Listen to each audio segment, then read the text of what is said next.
Chapter 6. A World Gone Wrong. Then the people began to multiply on the earth, and daughters were born to them. The sons of God saw the beautiful women and took any they wanted as their wives. Then the Lord said, My spirit will not put up with humans for such a long time, for they are only mortal flesh. In the future, their normal lifespan will be no more than 120 years. In those days, and for some time after, giant Nephilites lived on the earth. For whenever the sons of God had intercourse with women, they gave birth to children who became the heroes and famous warriors of ancient times. The Lord observed the extent of human wickedness on the earth, and he saw that everything they thought or imagined was consistently and totally evil. So the Lord was sorry he had ever made them and put them on the earth. It broke his heart. And the Lord said, I will wipe this human race I have created from the face of the earth. Yes, and I will destroy every living thing, all the people, the large animals, the small animals that scurry along the ground, and even the birds of the sky. I am sorry I ever made them. But Noah found favor with the Lord.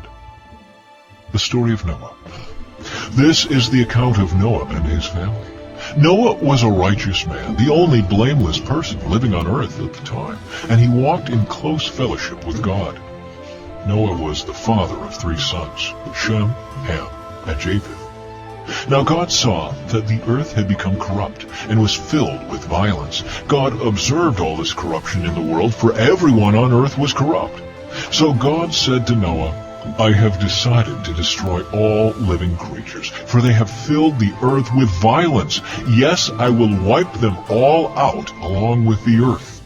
Build a large boat from cypress wood, and waterproof it with tar, inside and out. Then construct decks and stalls throughout its interior. Make the boat 450 feet long, 75 feet wide, and 45 feet high. Leave an 18-inch opening below the roof all the way around the boat. Put the door on the side and build 3 decks inside the boat, lower, middle, and upper. Look, I am about to cover the earth with a flood that will destroy every living thing that breathes. Everything on earth will die, but I will confirm my covenant with you. So enter the boat, you and your wife and your sons and their wives. Bring a pair of every kind of animal, a male and a female, into the boat with you to keep them alive during the flood. Pairs of every kind of bird and every kind of animal and every kind of small animal that scurries along the ground will come to you to be kept alive. And be sure to take on board enough food for your family and for all the animals. So Noah did everything exactly as God had commanded him. Chapter 7. The flood covers the earth. When everything was ready, the Lord said to Noah, Go into the boat with all your family, for among all the people of the earth I can see that you alone are righteous. Take with you 7 pairs, male and female, of each animal I have approved for eating and for sacrifice, and take 1 pair of each of the others. Also take 7 pairs of every kind of bird. There must be a male and a female in each pair to ensure that all life will survive on the earth after the flood. 7 days from now I will make the rains pour down on the earth, and it will rain for 40 days and 40 nights until I have wiped from the earth all the living things I have created. So Noah did everything as the Lord commanded him. Noah was 600 years old when the flood covered the earth. He went on board the boat to escape the flood, he and his wife, and his sons and their wives. With them were all the various kinds of animals, those approved for eating and for sacrifice, and those that were not, along with all the birds and the small animals that scurry along the ground. They entered the boat in pairs, male and female, just as God had commanded Noah. After 7 days the waters of the flood came and covered the earth. When Noah was 600 years old, on the 17th day of the 2nd month, all the underground waters erupted from the earth, and the rain fell in mighty torrents from the sky. The rain continued to fall for 40 days and 40 nights. That very day Noah had gone into the boat with his wife and his sons, Shem, Ham and Japheth and their wives. With them in the boat were pairs of every kind of animal, domestic and wild, large and small, along with birds of every kind. 2 by 2 they came into the boat, representing every living thing that breathes. A male and female of each kind entered, just as God had commanded Noah. Then the Lord closed the door behind them. For 40 days the floodwaters grew deeper, covering the ground and lifting the boat high above the earth. As the waters rose higher and higher above the ground, the boat floated safely on the surface. Finally, the water covered even the highest mountains on the earth, rising more than 22 feet above the highest peaks. All the living things on earth died. Birds, domestic animals, wild animals, small animals that scurry along the ground, and all the people. Everything that breathed and lived on dry land died. God wiped out every living thing on the earth, people, livestock, small animals that scurry along the ground, and the birds of the sky. All were destroyed. The only people who survived were Noah and those with him in the boat.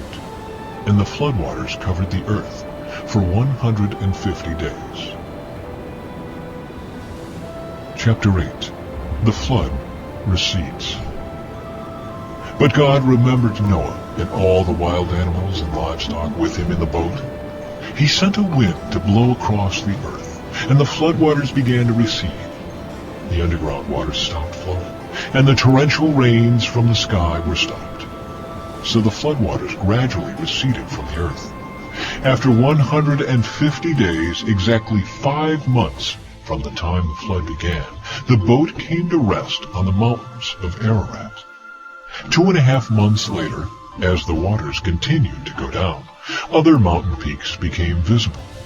After another 40 days, Noah opened the window he had made in the boat and released a raven. The bird flew back and forth until the floodwaters on the earth had dried up. He also released a dove to see if the water had receded and it could find dry ground. But the dove could find no place to land because the water still covered the ground. So it returned to the boat, and Noah held out his hand and drew the dove back inside. After waiting another 7 days, Noah released the dove again. This time the dove returned to him in the evening with a fresh olive leaf in its beak. Then Noah knew that the floodwaters were almost gone. He waited another 7 days and then released the dove again. This time it did not come back. Noah was now 601 years old. On the first day of the new year, 10.5 months after the flood began, the floodwaters had almost dried up from the earth. Noah lifted back the covering of the boat and saw that the surface of the ground was dry.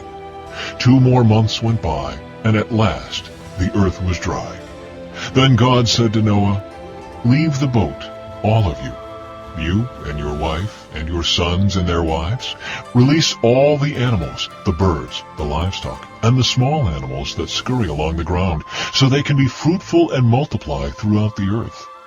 So Noah, his wife, and his sons and their wives left the boat, and all of the large and small animals and birds came out of the boat, pair by pair. Then Noah built an altar to the Lord, and there he sacrificed as burnt offerings the animals and birds that had been approved for that purpose. And the Lord was pleased with the aroma of the sacrifice and said to himself, "I will never again curse the ground because of the human race, even though everything they think or imagine is bent toward evil from childhood. I will never again destroy all living things. As long as the earth remains, there will be planting and harvest, cold and heat, summer and winter, day and night." Chapter 9. God confirms his covenant. Then God blessed Noah and his sons and told them, "Be fruitful and multiply. Fill the earth, all the animals of the earth, all the birds of the sky, all the small animals that scurry along the ground, and all the fish in the sea will look on you with fear and terror. I have placed them in your power. I have given them to you for food, just as I have given you grain and vegetables. But you must never eat any meat that still has the lifeblood in it. And I will require the blood of anyone who takes another person's life. If a wild animal kills a person, it must die. And anyone who murders a fellow human must die. If anyone takes a human life, that person's life will also be taken by human hands. For God made human beings in his own image. Now be fruitful and multiply, and repopulate the earth. Then God told Noah and his sons, I hereby confirm my covenant with you and your descendants, and with all the animals that were on the boat with you, the birds, the livestock, and all the wild animals, every living creature on earth. Yes, I am confirming my covenant with you. Never again will floodwaters kill all living creatures. Never again will a flood destroy the earth. Then God said, I am giving you a sign of my covenant with you and with all living creatures for all generations to come. I have placed my rainbow in the clouds. It is the sign of my covenant with you and with all the earth. When I send clouds over the earth, the rainbow will appear in the clouds, and I will remember my covenant with you and with all living creatures. Never again will the floodwaters destroy all life. When I see the rainbow in the clouds, I will remember the eternal covenant between God and every living creature on earth. Then God said to Noah, Yes, this rainbow is the sign of the covenant I am confirming with all the creatures on earth. Noah's sons. The sons of Noah who came out of the boat with their father were Shem, Ham, and Japheth. Ham is the father of Canaan. From these three sons of Noah came all the people who now populate the earth. After the flood, Noah began to cultivate the ground, and he planted a vineyard. One day he drank some wine he had made, and he became drunk and lay naked inside his tent. Ham, the father of Canaan, saw that his father was naked and went outside and told his brothers. Then Shem and Japheth took a robe, held it over their shoulders, and backed into the tent to cover their father. As they did this, they looked the other way so they would not see him naked. When Noah woke up from his stupor, he learned what Ham, his youngest son, had done. Then he cursed Canaan, the son of Ham. May Canaan be cursed, may he be the lowest of servants to his relatives. Then Noah said, May the Lord, the God of Shem, be blessed, and may Canaan be his servant. May God expand the territory of Japheth. May Japheth share the prosperity of Shem, and may Canaan be his servant. Noah lived another 350 years after the great flood. He lived 950 years, and then he died.